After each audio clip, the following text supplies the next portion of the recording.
你好，歡迎瀏覽立法會秘書處教育服務組製作嘅資訊。而家等我為你簡介立法會嘅組成同埋職能，加深你對立法會工作嘅了解。立法會基本法定明香港特別行政區享有立法權，而立法會係香港特別行政區嘅立法機關。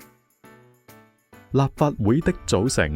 立法會由70名議員組成，其中35名經地方選區直接選舉產生，其餘35名經功能界別選舉產生。議員嘅任期為4年。立法會主席由議員互選1人出任。地方選區選舉，香港特別行政區一共劃分為5個地方選區，即係香港島、九龍西、九龍東、新界西同埋新界東。每個地方選區嘅議席係按區內人口計算，5個地方選區合共設有35個議席。功能界別選舉，喺立法會嘅70名議員裏面，35名議員係由29個代表社會不同界別嘅功能界別選出。除咗由勞工界同埋區議會第2功能界別分別選出3名同埋5名議員之外，其餘27個功能界別各選出1名議員。立法會的職權，根據基本法第73條，立法會行使10項職權。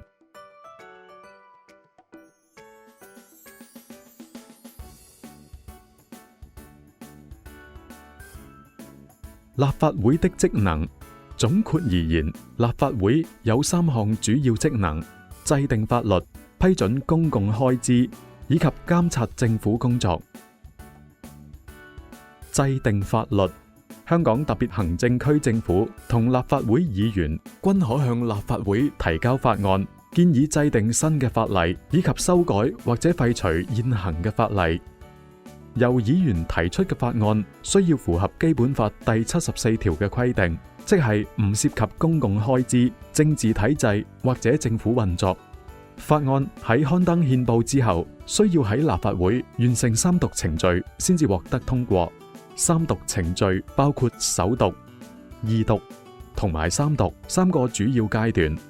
首讀過程係由立法會秘書喺立法會會議上宣讀法案嘅簡稱。負責該法案嘅官員或者議員隨即動議該法案予以二讀，並發言解釋法案嘅主要目的。由於議員需要時間詳細研究法案嘅內容，喺動議二讀之後，議案嘅辯論通常會終止待續，而該法案會交付內務委員會處理，由內務委員會決定應否成立法案委員會，詳細審議有關法案。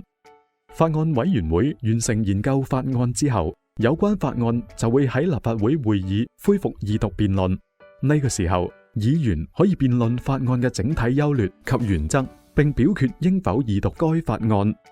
若議員支持二讀該法案，法案就會隨即進入全體委員會審議階段。議員可以喺呢個階段逐項審議法案嘅條文，並提出修正案。不論法案係咪經過修正，喺全體委員會審議階段之後，負責該法案嘅官員或者議員會動議3讀法案。議員喺呢個階段可以就法案內容發言，並進行表決。經過3讀程序之後，獲得立法會通過嘅法案，需經過行政長官簽署同埋公布，方能生效。行政長官會喺憲報上面公布立法會制定嘅法律。政府當局需要將立法會制定嘅法律報請全國人民代表大會常務委員會備案。表決程序，根據基本法同埋議事規則，立法會設有2種唔同嘅表決程序。由政府提出嘅議案、法案或者修正案，如果獲得出席會議議員嘅過半數票，即為通過。由議員提出嘅議案、法案或者修正案必須分組點票，即係需分別經功能界別選出嘅議員同埋經地方選區選出嘅議員2組出席會議議員各過半數票，方為通過。批准公共開支，財政司司長於每年2月底或者3月初向立法會提交撥款條例草案同埋政府嘅開支預算，供立法會審閱。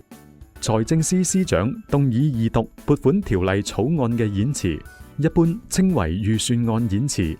有關嘅開支建議需要獲得立法會審核同埋通過，方可實施。此外，喺財政年度內，財政司司長可以就核准開支預算向立法會轄下嘅財務委員會提出修改建議。監察政府工作。喺立法會會議上面，議員可以就政府工作向政府提出質詢，要求當局提供有關某項特定事宜嘅資料，或者就該事宜採取行動。此外，為監察政府嘅工作，議員可以動議不具立法效力嘅議案辯論，以表達對涉及公共利益事宜嘅意見，或者籲請政府採取行動。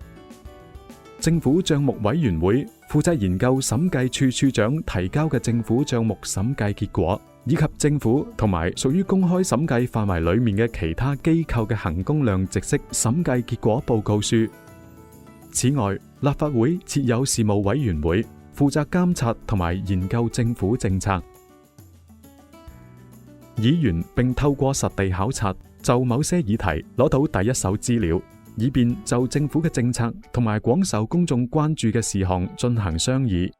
立法會亦都設有申訴制度，接受同處理市民因不滿政府措施或者政策而提出嘅申訴。立法會會議。立法會喺會期內通常逢星期三喺立法會會議廳舉行會議，處理立法會事務。喺立法會會議上處理嘅事項主要包括附屬法例、質詢、法案以及議案。喺立法會會議上，立法會主席主持會議，並確保會議順利進行。立法會議員對政府嘅工作提出質詢、制定法律同埋辯論有關公共利益嘅問題。官員出席會議，以答覆議員嘅質詢，提交立法建議同埋就議員動議嘅議案作出回應。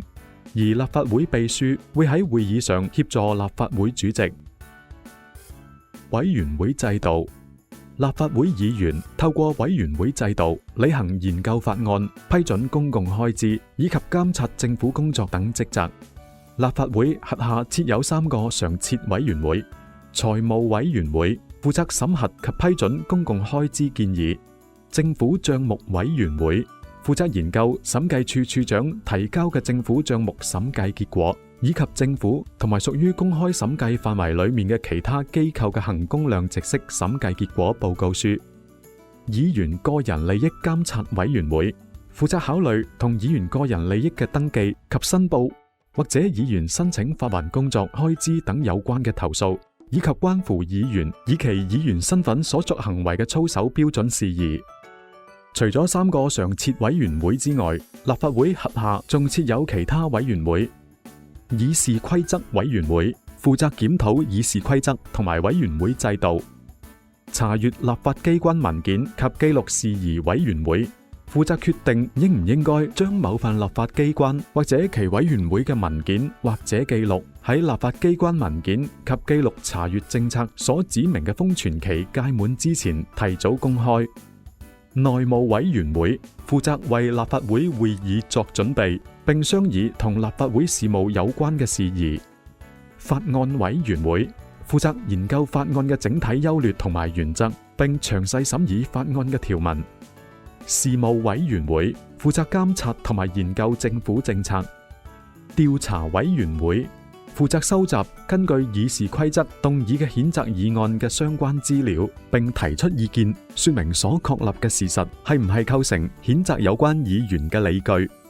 立法會亦可以委任專責委員會，深入研究立法會交付該委員會嘅事宜或者法案。